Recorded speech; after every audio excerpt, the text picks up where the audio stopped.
नमस्कार, आप देख रहे हैं बिहार की उड़ान यूट्यूब चैनल, जहां हर खबरें होती हैं सच्ची और सबसे तेज। बिहार से इस वक्त की सबसे बड़ी खबर सामने आ रही है। सरकार ने ऐसा फैसला लिया है जिसका सीधा असर आम लोगों और महिलाओं पर पड़ने वाला है। तो चलिए खबरों को विस्तार से समझते हैं, वीडियो के आखिर तक बने रहिए।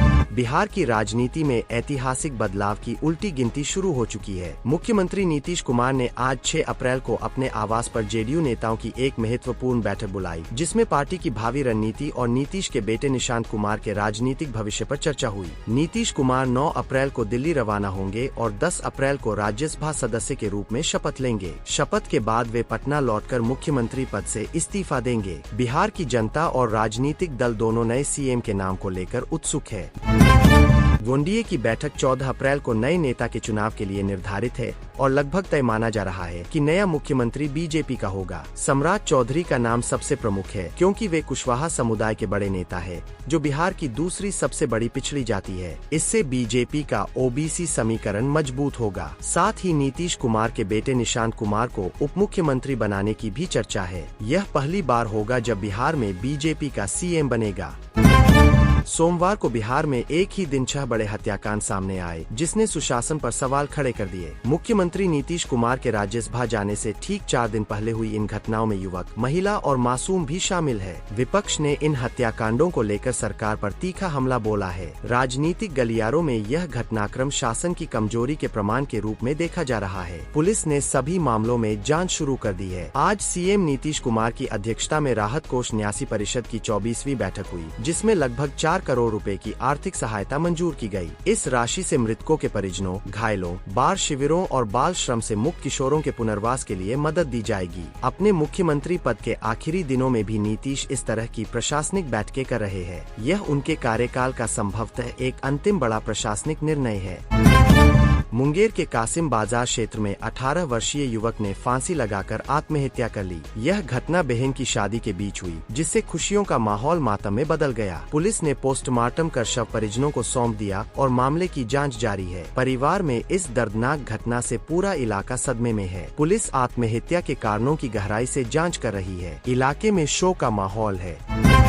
औरंगाबाद के सदर अस्पताल में बर्थ सर्टिफिकेट बनाने के लिए अवैध वसूली का एक वीडियो वायरल हो गया है, जिससे वहां की भ्रष्ट कार्य प्रणाली का भांडा फूट गया है। बिहार के सरकारी अस्पतालों में इस तरह की शिकायतें आम है। बिहार के सभी सरकारी स्कूल 6 अप्रैल 2026 से मॉर्निंग शिफ्ट में चलेंगे। अब स्कूल सुबह 6:30 से शुरू होंगे। यह बदलाव बढ़ती गर्मी को देखते हुए किया गया है, ताकि छात्र तेज धूप से पहले पढ़ाई कर सके। अभिभावकों और छात्रों को नए टाइम टेबल के अनुसार खुद को ढालना होगा। ग्रामीण इलाकों में छात्रों के लिए यह बदलाव थोड़ा चुनौतीपूर्ण हो सकता है।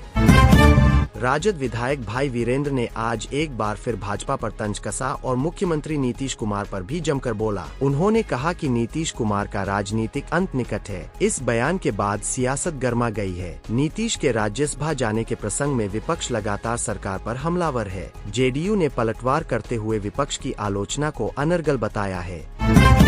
नेता प्रतिपक्ष तेजस्वी यादव ने सरकार पर बड़ा हमला बोलते हुए कई मोर्चों पर निशाना साधा है। नीतीश कुमार के राज्यसभा जाने के प्रसंग में तेजस्वी यादव भाजपा पर खूब बोल रहे हैं और बीजेपी ने पलटवार करते हुए उन्हें अनर्गल आरोप लगाने के बजाय अपनी डूबती नैया पार करने पर ध्यान देने की सलाह दी है। बिहार की राजनीति में सत्ता परिवर्तन से पहले बयानबाजी का दौर तेज हो गया है। यह जुबानी जंग आने वाले हफ्तों में और तीखी होने की उम्मीद है। पटना में रसोई गैस की मांग और उपलब्धता को लेकर एक बड़ा अपडेट सामने आया है। पटना डीएम ने स्पष्ट किया है कि कालाबाजारी, ओवर प्राइसिंग और अवैध उपयोग की शिकायत पर तुरंत नामजद प्राथमिकी का आदेश है, जिससे स्थिति नियंत्रित हो रही है। गर्मी के मौसम में एलपीजी की मांग बढ़ने से कुछ इलाकों में सप्लाई की समस्या आ रही थी। जिला प्रशासन की सख्ती के बाद स्थिति में सुधार की उम्मीद है। बिहार में एक मदरसे से हथियार बरामद होने की खबर ने सनसनी फैला दी है। पुलिस ने छापेमारी कर इन हथियारों को जब्त किया और संबंधित लोगों को हिरासत में लिया है। पूरे प्रदेश में पुलिस को अलर्ट कर दिया गया है। यह मामला राज्य के कानून व्यवस्था के लिए गंभीर चिंता का विषय बना हुआ है।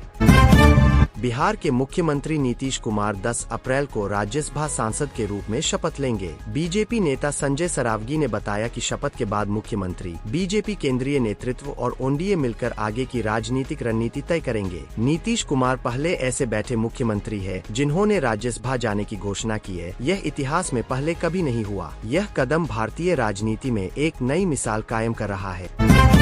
31 मार्च को नालंदा के शीतला माता मंदिर में हुई भयावह भगदड़ में 9 श्रद्धालुओं की मौत हो गई थी। मंदिर में आमतौर पर 500 से 1000 लोग आते हैं, लेकिन उस दिन 10,000 से अधिक श्रद्धालुओं की भीड़ उमड़ पड़ी। इस दर्दनाक घटना के बाद पुलिस ने 20 लोगों के खिलाफ FIR दर्ज की और 15 समिति के 5 सदस्यों को गिरफ्तार किया गया। SIT जाँच जारी है और परिवारों को मुआवजे की प्रक्रिया चल रही है। मंदिर प्रशासन की लापरवाही इस त्रासदी की बड़ी वजह बताई जा रही है। प्रधानमंत्री नरेंद्र मोदी ने इस दुर्घटना पर गहरा दुख जताते हुए प्रधानमंत्री राष्ट्रीय राहत कोष से मृतकों के परिजनों को 2 लाख रुपए और घायलों को 50,000 रुपए मुआवजे की घोषणा की। राष्ट्रपति द्रौपदी मुर्मू ने भी शोक संवेदनाएं व्यक्त करते हुए घायलों के जल्द स्वस्थ होने की कामना की। वहीं मुख्यमंत्री नीतीश कुमार ने मृतकों के परिजनों को 6 लाख रुपए की अनुग्रह राशि देने की घोषणा की और संबंधित SHO को तत्काल प्रभाव से निलंबित कर दिया गया। बीजेपी नेता और भोजपुरी स्टार दिनेश लाल यादव निरहुआ पटना पहुंचे और बिहार के अगले मुख्यमंत्री को लेकर बड़ा बयान दिया। उन्होंने कहा कि निशांत कुमार या किसी भी नेता को CM बनाने का फैसला एनडीए का शीर्ष नेतृत्व करेगा। JDU कार्यकर्ताओं में निशांत को CM बनाने की मांग जोरों पर है और जगह-जगह पोस्टर लग रहे हैं, लेकिन बीजेपी स्पष्ट कर चुकी है कि यह निर्णय दिल्ली में बैठे शीर्ष नेतृत्व के हाथों में है। यह राजनीतिक रस्साकशी तेज होती जा रही है। बिहार के मुख्यमंत्री नीतीश कुमार 13 अप्रैल को CM पद से इस्तीफा देंगे। इसके बाद 14 अप्रैल को एनडीए की बैठक में नए नेता का चुनाव किया जाएगा। सामाजिक कल्याण मंत्री मदन सहनी ने संकेत दिया है कि नई सरकार में कई नए चेहरों को मौका मिलेगा और JDU के 5 से 6 वरिष्ठ नेताओं को शामिल किया जाएगा। बिहार की राजनीति अपने सबसे बड़े बदलाव की दहलीज पर खड़ी है। बिहार में एक दर्दनाक घटना सामने आई है, जहां एक पिता ने अपनी बेटी पर इतना गुस्सा किया कि उसे बेरहमी से पीट कर मौत के घाट उतार दिया। यह घटना पूरे बिहार में चर्चा का विषय बन गई है और लोगों में गहरा रोष है। पुलिस ने आरोपी पिता को गिरफ्तार कर लिया है और जांच शुरू कर दी है। इस तरह की घटनाएं बिहार में घरेलू हिंसा की बढ़ती समस्या को उजागर करती है। बिहार पुलिस में सरकारी नौकरी की तैयारी कर रहे छात्रों के लिए बड़ी खुशखबरी है। BPSSC ने ASI ऑपरेशन के पदों पर भर्ती का नोटिफिकेशन जारी किया है। इसके अलावा BPSC 71वीं CCE मेंस परीक्षा अप्रैल 2026 में होने वाली है। बिहार सरकार ने इस साल शिक्षा, पुलिस और प्रशासनिक विभागों में हजारों पदों पर भर्ती का आदेश दिया है। युवाओं के लिए यह एक सुनहरा अवसर है। मुजफ्फरपुर में एक ही दिन में 2 बड़े और खूनी हत्याकांडों ने सनसनी फैला दी। पुलिस ने घटनास्थल पर पहुंचकर मामला दर्ज किया और संदिग्धों को CCTV फुटेज की मदद से पहचाना जा रहा है। ये दोनों घटनाएं राज्य में कानून व्यवस्था की बिगड़ती स्थिति की ओर इशारा कर रही है। पुलिस सुपरिंटेंडेंट ने कहा है कि आरोपियों को जल्द गिरफ्तार किया जाएगा।